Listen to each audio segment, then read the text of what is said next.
So this is the 2009 dry Riesling from the Avonlea Vineyard, which is planted with primarily with an Austrian clone of Riesling, and with sprinkled in a little bit of clone 110, which is from Geisenheim, and also clone 90, a little bit of clone 90.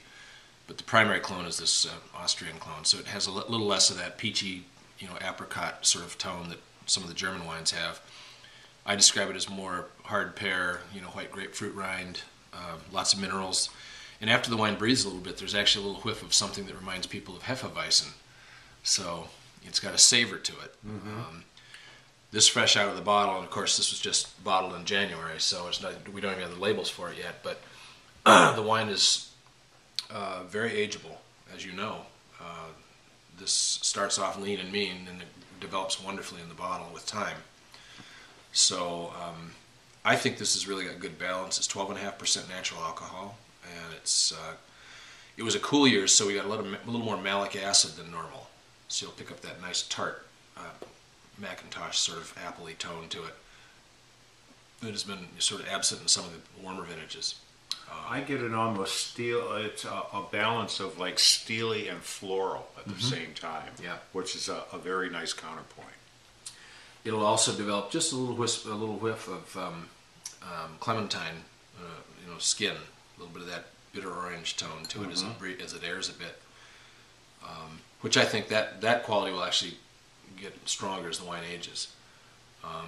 But from other experience of aging these wines, that the middle palate really fills in with a lot of fat as they mature. So. Yes. But I'm already picking up a fair amount of oiliness in the middle, and I think it's showing some nice legs. So I think it's going to be a really nice, more of the crisp style from the vineyard, but certainly I think fairly classical. And it is absolutely bone dry. I used Epernay 2 yeast, which is a champagne yeast, but it specifically enhances the nose of the wine. So that's the one I tend to like to use with Riesling. I think it really gives a lot of aromatics to the wine, and even later on it'll do that. So anyway, I'm really happy with it. We only made 57 cases of it, so it's, as usual, a tiny amount of wine. But Kim, this is the 2008 late harvest Riesling that I made completely dry. I call it VT, which of course I can't use French on the label, but it means Vendange Tardive, as anybody who loves Alsace wines will know. The grapes were harvested December the 3rd. They were frozen. They start off at cabinet level, so they went up to a high Auslese, about 26 bricks. So not sweet enough to make a real ice wine style, but certainly sweet enough to make a very concentrated wine. And I made 2 batches. I made a batch that was 5% residual sugar, and then this one I fermented dry. I can't help myself, I love dry Riesling, so it's very, very powerful, as you can see. It's 14.8% alcohol, although the interesting thing is you can't really detect much alcohol in it, because I think that the structure is so firm and rich that the whole wine balances out very nicely. But that perfume to me is just fabulous. It smells like grapefruit rind and honeyed apples, and quite a bit of floral tone to it. And I'm even getting a hit of petrol. Exactly. It's very Trimbosch-like in its nose, I think. And oddly enough, even at that weight, I think the wine is surprisingly elegant.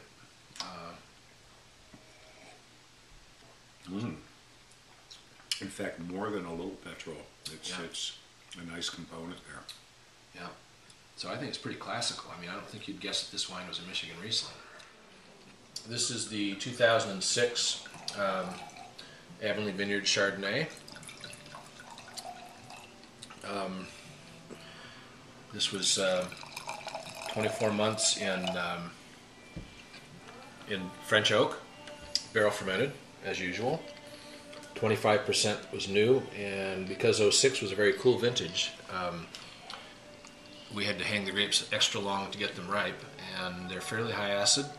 And I used Damy instead of Francois Frère, which is my typical French cooper. Damy is out of Meursault, and his barrels are known for their elegance and finesse and delicacy, so I thought that those barrels would suit the vintage better. And this is actually Rayleigh's favorite Chardonnay we ever made. So, typical full malolactic on the lees its entire life, with lees stirring during the malolactic fermentation. Develop some of that classical praline character that Wyncroft Chardonnay is famous for. And anyway, I hope it's cold enough.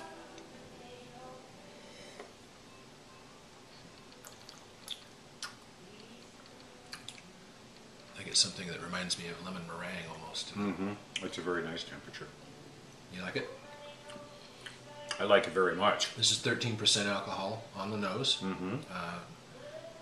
And as I said, we hung them till about the middle of October. So it took a while to get them right. It was a very rainy, cold, wet vintage, and we had to sneak in between rain showers after they were dried out to pick the grapes, and I insisted on waiting till they were dry. There was a little bit of botrytis, but not much. So we were pretty fortunate, and I think the wine really turned out way better than I expected. That's very nice. Yeah, I think it's more classical. It's it's a little lighter than some of the past ones, but it doesn't lack in intensity of flavor. Mm-hmm. So